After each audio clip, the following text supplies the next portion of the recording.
वो ST certificate দেখিয়ে এসবিবিএস এর ক্লাস আর এই নিয়েই এবার পদক্ষেপ করলো স্বাস্থ্য দপ্তর।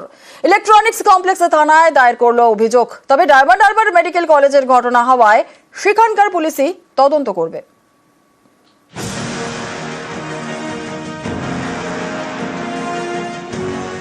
কারচুপি করে কাস্ট সার্টিফিকেট, সেই ভুয়ো এসটি সার্টিফিকেট দেখিয়ে মেডিকেল কলেজে পড়াশোনা, এই চাঞ্চল্যকর অভিযোগ নিয়ে জোর শোরগোল। এ নিয়ে এবার পদক্ষেপ স্বাস্থ্য ভবনের। ডায়মন্ড হারবার মেডিকেল কলেজের ঘটনায় তারা ইলেকট্রনিক্স কমপ্লেক্স থানায় অভিযোগ দায়ের করেছে। জানা গিয়েছে ডায়মন্ড হারবার থানায় এই অভিযোগ ফরওয়ার্ড করে দেবে ইলেকট্রনিক্স কমপ্লেক্স থানা।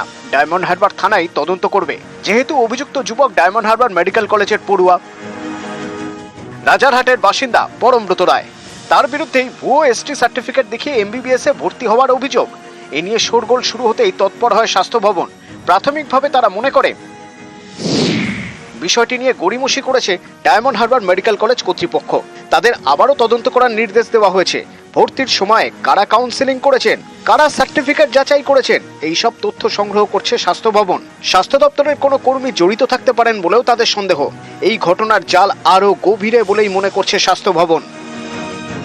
বৃহস্পতিবার বৈঠক করেন স্বাস্থ্য ভবনের কর্তারা, আর শুক্রবার পরমব্রত রায়ের বিরুদ্ধে থানায় দায়ের হয় অভিযোগ। এ নিয়ে প্রথমে সরব হয় পশ্চিমবঙ্গ আদিবাসী কল্যাণ সমিতি।